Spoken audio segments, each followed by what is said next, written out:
Hi, I'm Micah Clark. Thank you for joining us today. This is our Friday video, and this is going to be rather unique because a lot of times I interview people in state government. Today I'm interviewing someone who's out of my league. I'm going to let him do a lot of the talking because I can only be the master of certain issues. A lot of them are at state level, but I have a very dear friend with me. We go back 20 years or more. Gary Kah goes to my church. His family, all of his family are good friends of mine and my wife's. And you, like me, you married out of your league. You have a wonderful wife, Audrey, and you guys are a great team. And I'm so happy to have you on to tell us about your ministry, Hope for the World. But I want to start off with where that began and how you have a background in state government, but now you're in world affairs. And so let's just start with where you began in Indiana government. Okay, well, thank you, Yes. Mike. It's good I to did say Gary be here Kah, with you. didn't I? Yeah. No, it's great to be with you. Yeah, a lot of it has to do with my family heritage. You know this, but I was born here, but my parents are from Europe. My dad grew up in Croatia, fled from the communists at age 12. They got out by the skin of their teeth, lost everything they had. Then a year later, he fled from the Nazis in Austria. They thought they were safe there up in the mountains, not so. He jumped out of a two-story window at a boarding school and ran for his life and actually got away. I mean, amazing story. And my mom grew up under Hitler in southern Germany with a dad who was very outspoken against Hitler to where he had to go into hiding. Okay. And so they met after the war, got married, came to the U.S., were sponsored in by an uncle. They came here legally. And then I was born and I grew up hearing about what they went through. And so by age 10 or 11, I accepted Jesus during the summer, right as I was getting ready to turn 11 years old. I accepted Christ as my Savior. And around that same time, developed just an interest in international affairs, largely because of what my parents went through and hearing their stories. And I made a commitment in 6th grade. In my classroom, I remember silently praying to God, Lord, if anything were to ever happen in this country, like what happened during World War II in Europe, I promise you I will take a stand for you, no matter the cost. And I meant that, you know, but you never think at a young age like that God's going to actually take you up on that someday. So now fast forward over many years, really by the grace of God at a very young age, I had an incredible opportunity to take on a position at the Indiana Department of Commerce as the Europe and Middle East trade specialist. And so my job had to do with helping Indiana companies export their products more effectively. And of course, that would have then the effect of creating more jobs on the home front. Yeah. And so it was a type of economic development position under then Indiana Lieutenant Governor John Mutz, who at the time was over the DOC. And so immediately I was traveling all around the world. I was on the payroll of our state government, but when I traveled overseas, my meetings were organized through our embassies. So I got to know a lot of the people in our State Department who, of course, are over the embassies, especially in the commercial sections. And I usually spent 2 to 4 days at a time with them.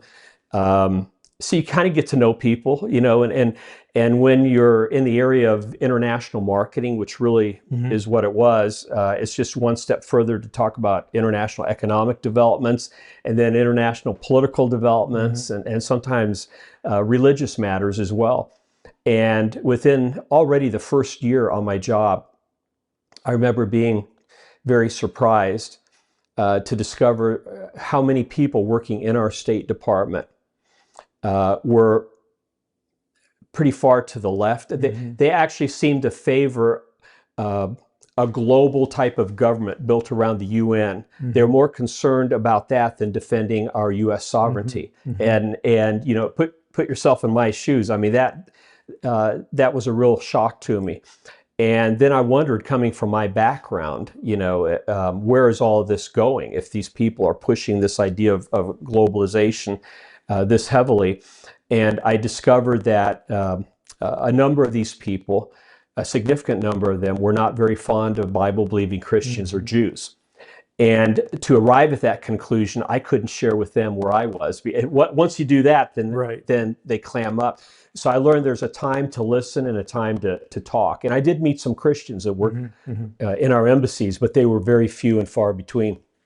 So through my experiences working for our state government, traveling overseas, meeting a lot of these people, traveled to, I think it was 23 countries, some of them several times. I became more and more concerned about this. And then I remembered one day that commitment I made as an almost 11-year-old. And I thought, God, are you calling me to do something with all this information? Because it was something that the American people needed to know about. Sure.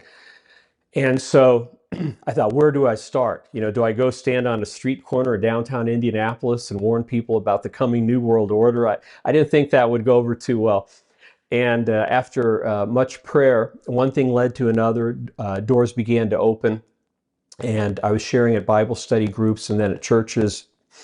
And then eventually I left my job to write a book because I realized really what was needed was to document all of this, to connect the dots between the political, the economic, the religious aspects of this one world movement so that Christians would be able to more effectively take a stand and be more discerning so that we're not drawn into all this ourselves. So that was my goal that I set out to accomplish. Little did I know that it would take 6 years to get that done. To write the book. To write the book. Well, we have the book here. So That's right here. And I remember its original print. Global Occupation, yeah. Yep. So that was in 1992 it came out. And it's probably more timely today when it first came out because the things I was warning about and writing about then, they're now happening. Yeah. It's come out in the open. But a lot of people don't understand all the organizations that are several layers deep behind all this. It's like peeling back the layers of an onion. And so that's what we did with that book. But along the way, right before leaving my job and afterwards, I was invited to join 2 organizations that were actually part of this agenda. Okay. One of them I didn't know was part of the agenda when I joined. I thought it was a good organization, but obviously the Lord wanted me in it so that I could get an inside look at things. And I never wrote about that organization because I was a volunteer in it for 7 years, but the last 3 years I had secret clearance and access to classified information. So I have to be real careful with that. Right. But that experience helped me to connect the dots more than anything else. The other organization I did write about, and I brought a couple of these documents. This was a letter that was sent out in 1990. I blew it up and enlarged it. And you can see across the top it says the World Constitution and Parliament Association, organizing agent for the Provisional World Parliament. They were already having mock sessions of a world government, a world parliament, way back then. It was over 30 years ago, but the public, no clue. So some people might think, oh, this is laughable. Who do these people think they are? Just a bunch of clowns, you know? Well, the very first name at the top of the letterhead, Egil Arvik of Norway, the chairman of the Nobel Prize Committee. Okay. Which would explain why so many Nobel Prize recipients were in this organization. Once they receive the prize, it becomes a platform for them to voice their political leanings, and many of them, at least in this organization, all of them are pro-world government. I'm not saying everybody who receives the Nobel Peace Prize is, but a lot of them are. And then is it still called that organization today, or is that World Economic Forum now? No, that's still the same organization, but a lot of the people that funnel into the World Economic Forum and all these other organizations we know about today had their roots in this organization. I counted at one time over 200 different leaders of different organizations who belong to this organization. So it's kind of like spokes going out from a wheel. A number of the leaders of Greenpeace, for example, Hans-Peter Dürr, who is on the executive committee of Greenpeace in Germany, is listed in one of these documents right near the top in a key position. Gerhard Havel, who was president of the World Federalists at the time, was a vice president at that time. Dr. Inamullah Khan, he was Secretary General of the World Muslim Congress of Pakistan, arguably the most prominent Muslim in the world at that time. He was a vice president of this organization. And again, it's listed right here for you to see. But the biggest surprise on here was that of Ramsey Clark, former U.S. Attorney General, a vice president of this organization. This guy took an oath to uphold our U.S. Constitution, and he's in an organization trying to bring about world government. And they had already drafted a world constitution. I've held a copy of it in my hands. and it's still being tweaked. So anyway, Cynthia Waddell, former president of the World Council of Churches, also in this organization, and I could go on and on. But what concerned me was that they covered all the bases. A lot of mayors of big cities, former UN ambassadors. To the best of my knowledge, I was the youngest person at the time that I knew of that was in this organization. And at that time, they found out about you. You couldn't find out about them. That's changed now. All this has come more and more out into the open. But their purpose, Micah, was to build a network, something that they wanted to make it appear as if it was a grassroots We the People movement. So once it goes public, it looks like this is a democratic effort. The people of the world want a world government to solve the environmental crisis, to bring about world peace, basically to solve all the world's problems. And here's a list that they put out of 49 reasons for why we need a world government. Wow. And 13 or 14 of them have to do with the environment and ecology. So I knew way back in the 1980s that this whole global warming thing would be a big part of this push toward world government. Their argument being is things are so bad, the sky is falling, we have to have a world government to solve this crisis. Here's an early document they put out on the climate crisis. This was from the 1980s. Okay. And so I just brought these along. I pulled them out real quick today, thinking, well, it'd be worth people seeing this to know that I'm not, making this stuff up. And we did reproduce about 20 or 30 pages of these documents in Part B of my book, and Roots of Global Occupation. And so, so the book came out. I thought I was done. I thought, okay, Lord, 6 long years. My wife stuck it out with me, which probably not many wives would have. It became a Christian bestseller within 6 months, which, we didn't know what to expect really, but we were thrilled about that.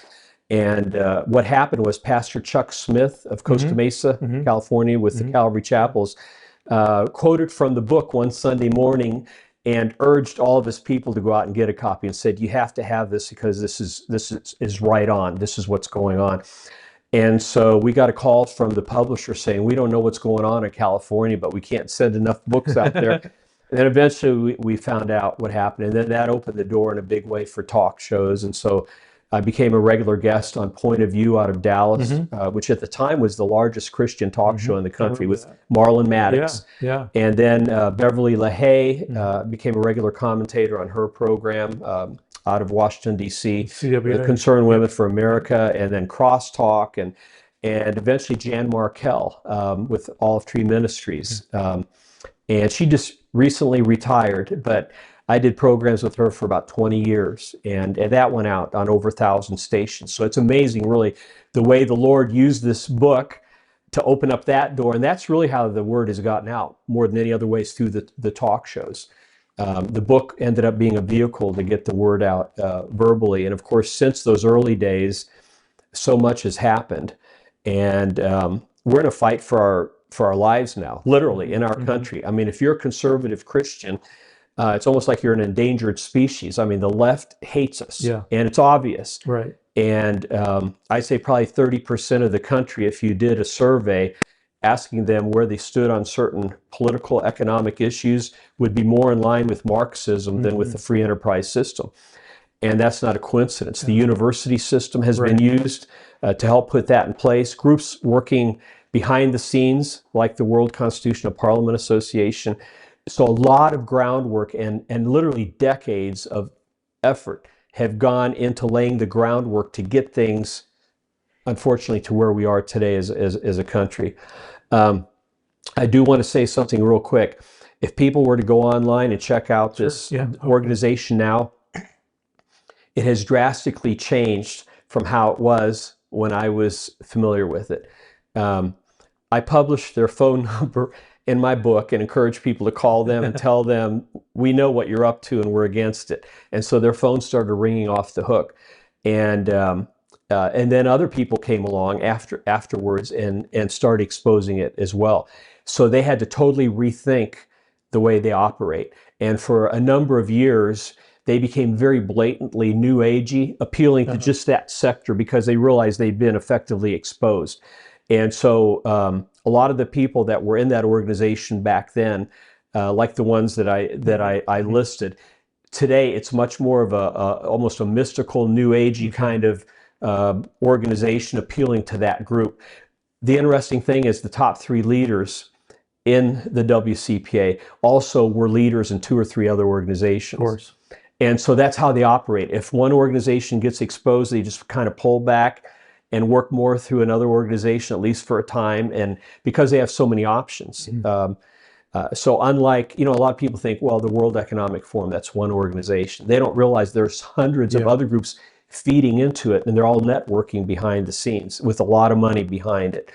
Well, let me ask you about something that if people are just watching this and this is somewhat new to them, I think we all kind of know these things have been going on. There's been these desires for world government, or to give up our sovereignty to the UN or these organizations. Tell me about a person we hear about all the time. For our audience, who is George Soros? Is he part of all this? George Soros is a very He's probably the committed. best known of. Yeah. That's the people I hear about the most. Yeah, he came on the scene in a major way in the 1990s after my book was out.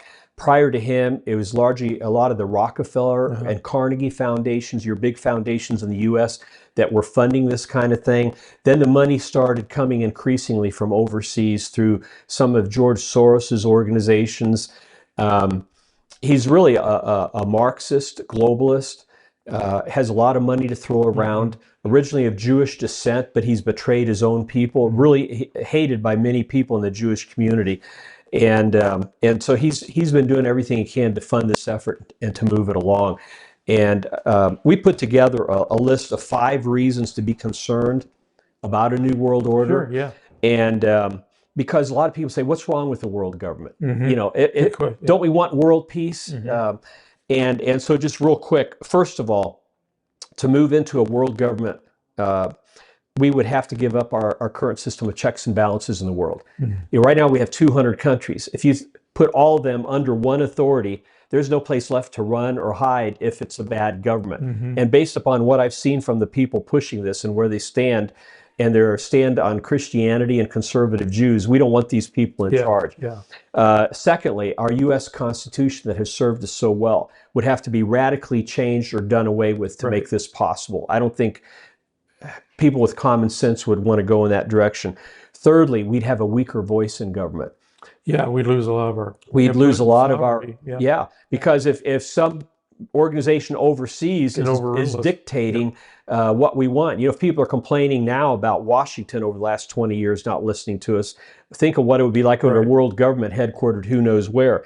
Thirdly, all of this has to be funded somehow. So they've already discussed international taxes at the UN, even going so far as to talk about putting a tax on water, even if somebody owns their own well. No kidding. They're talking about international income tax, international taxes on travel, banking transactions, you name it. So they're going to reach deep into our pockets to try to put this together at some point. And then finally, and I've already talked about this, these people, by and large, have a very strong anti-Christian, anti-Jewish worldview. And given the history and seeing what happened with Hitler, and how things are wanting to repeat themselves, I don't think we want to go down that path. So those are just 5 reasons. I put them all together on one sheet. Would a 6th reason possibly be that, or part of this at least, that they want one world currency? Yes, that's a big part of the economic side of things under the world system of taxation. They don't want you to have an option. If they could, they would do away with cash altogether. Then they can just charge your bank account, pull money out, your taxes, and you're supporting the world government whether you want to or not. And we're getting to that point pretty quickly. And we already have the ability, although I don't want to give politicians ideas, it's possible to tax every transaction we do on a credit card or debit card. Yeah. And that would, the technology is there to be able to do that. I know we're running out of time, but I just keep going. I wanted to tell people,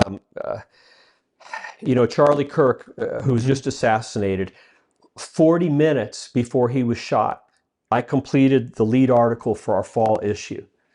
And I just stepped outside for a while after I was done, came in, and then he'd been shot. And interestingly, my article is titled "A Time for Courage and Discernment." And we just posted it online because we want everybody to get it. Time is of the essence. Where would people go find And that so people online? can go to our website, which is simply GaryKah.org. Okay. My name's spelled GaryKah, GaryKah.org. Okay. And you can read this. And also for today, we want to get this message out. We are subscription based, and that's how we are able to exist. So people who go to our website and subscribe to our quarterly publication, which is usually 16 to 20 pages long, and it has about 10 articles in it, written by some of the top researchers in the world. I've plagiarized from it before. That's all right. You have my permission. We want to get it out. But we're going to send out today a free copy of my book, Okay. En Route to Global Occupation.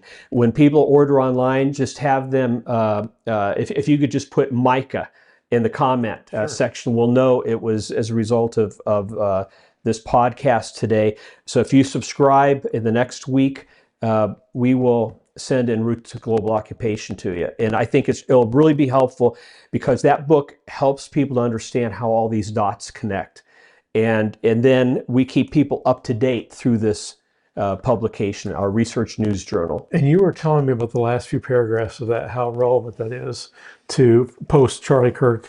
Yes, I mean, and I didn't go back and rewrite all this. I mean, this was literally written and finished 40 minutes before Charlie's assassination. Again, you can read the whole article online.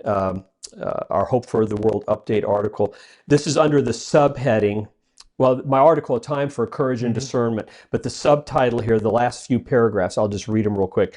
It was Stand Firm and Unashamed. I said, along with the need for discernment, we need an extra measure of courage to stand against the wiles of Satan in these last days.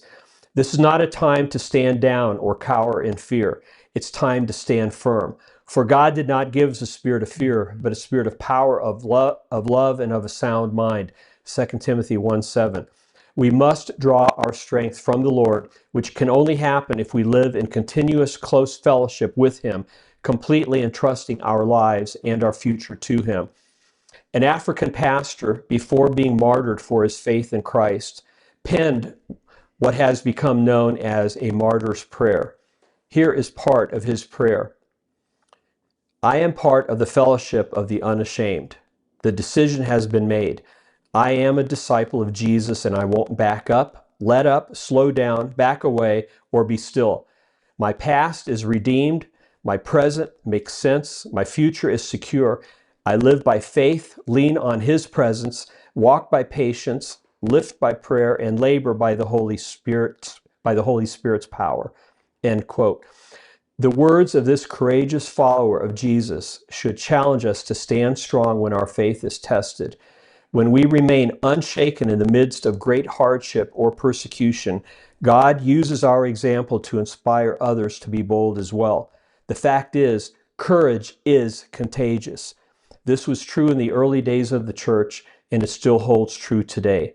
With this in mind, let's employ the power of the Holy Spirit residing in us to be overcomers as we unashamedly and boldly contend for our faith in service and obedience to Jesus. And then I ended with Ephesians 6:10-13 about putting on the whole armor of God, and after we've done everything we can to stand. Yep. Wow, it almost gives you chills in light of what happened with Charlie, because he could have written that. He lived that. Yeah, I read that afterwards, and I thought, wow, I mean, the timing of that was amazing. But I just sensed in my spirit, I go into a time of prayer before writing the articles, and I just sense that we're moving into a time of persecution in our country. It's obvious. These people aren't even afraid to pull out a gun and shoot you if they don't like you. And you know what the Bible said about good being evil and evil good in the last days? We're seeing that now. In the last 20 years, things that used to be considered incredibly evil, now all of a sudden it's as if those are good, and people standing for good, they're the evil ones. They're intolerant. And so sin and lawlessness just abounds. And that's not a coincidence. I mean, the groundwork for this has been laid for decades, Mhm. you know, and it's just now coming out in the open and to fruition. And that's because the other side feels they have the numbers, and they have felt that they have momentum. They've got a lot of judges in courts that Right. are fending for them, A lot of schools. a lot of schools. And I personally have felt that the final firewall for the left that has been put in place very carefully over decades has been many of the judges in our judicial system. And they always thought, well, if anything else, if people find out what we're really up to, we still have the judicial system that can block everything. And they're doing that right now. They're trying to do everything they can. And thank God for good, righteous judges that are out there. But I believe they're in a minority. Well, on the other side wants to pack the courts. They want to expand the Supreme Court. They want to stall on good judges and put in their, their leftist, their judges that were revisionists and things like that. Yeah, exactly. Yeah. Yeah, they're politicizing everything, and then you've got a lot of young people and not so young people who are weaponizing every institution they can. And you know, you see a lot of middle-aged women and men out there marching with the university crowds. But what's interesting, Micah, is the same people who are out there marching against what ICE is trying to do to get criminals out of the country, also protesting in favor of the LGBTQ agenda and protesting for Hamas and against Israel. And largely the same group of people. And you say, how can that be? Why is that? Well, it's because the funding is coming from the same sources, and a lot of this is organized. At least they provide the seed money, and then through online funding, they're able to raise money quickly. And it's always funny how they have a spontaneous protest and then they've got these pre-printed signs. Yeah. Well, you know, when you realize that, I saw one survey, I believe it's credible, it was about 2 years ago, that it was either 92 or 93% of college professors who were polled, there's like over 1,000 that were polled, voted far left. Now you think about that. With that kind of imbalance, we almost have to be fools to send our kids to public schools. Because there's no academic freedom or debate. No. It's all one side. And that's what Charlie was trying to bring in and was doing a fantastic job. And I hope everything that has been happening backfires. Me too. Through what has happened. And I see that happening right now, but I really want to see where are things at 3 or 4 months from now. Because too many times Christians get excited for a week or two, and then and this time we've got to be serious. And if we're going to take a stand in our churches and politically as well, we have to do it now and stand. And I just, any pastors who are watching this right now, I would just say, you know, really, it's difficult to separate politics from religion. They are intertwined. There's so many moral issues now. So many moral issues. And if Christians pull out of politics, then we shouldn't complain if things go off the deep end the other way. Because without that Christian influence there, of course, that's going to happen. And so I encourage Christians and pastors to be involved to the extent that they can be politically. And you don't have to bash every person on the other side over the head. We're not saying that, but just to be able to debate the issues of the day like D.L. Moody did back in his day. He was not afraid. In fact, it was said of D.L. Moody, when he pounded on the pulpit and made statements, the halls of Congress shook. And it got to the point in Chicago where local politicians would come to him first and say, if we push this, will you support us? Because they knew if they couldn't get him on board, they didn't stand a chance. And people don't realize that today in churches. They say, oh, we have 501c3 status. We don't want to lose it. We're not supposed to get political. Well, pastors were very politically involved until really the last few generations. And there has been a lot of cowering and pulling back from our pulpits. And I'm not saying that to offend any pastors, but I'm just speaking the truth. Well, the reality is if we don't speak up, somebody else will. And somebody without our worldview. Yeah, exactly. So, there's never a shortage of opinions in the legislative process or the government process, but they need to hear our voice. Yeah. Well, Gary, thanks for joining us today. I knew this would be good. I wanted to have you on for a while as friends and as a follower of your ministry for so long. And so tell our people again how they can get, how they can support you, get your newsletter, get the book, and financially support you as well. Well, thank you. First of all, we would really appreciate your prayer support because right now we're stretched really thin with everything And you going travel on. the world. Yeah. Yeah, we've been to 5 countries this year and all over the U.S. And some days I think I'm getting too old for this, but the Lord keeps opening doors and pushing. And so just pray for our protection as well, because we've had some things happen over the Sure. years, as you know. Yeah. Our website is garykah.org, and that's GARYKAH.org.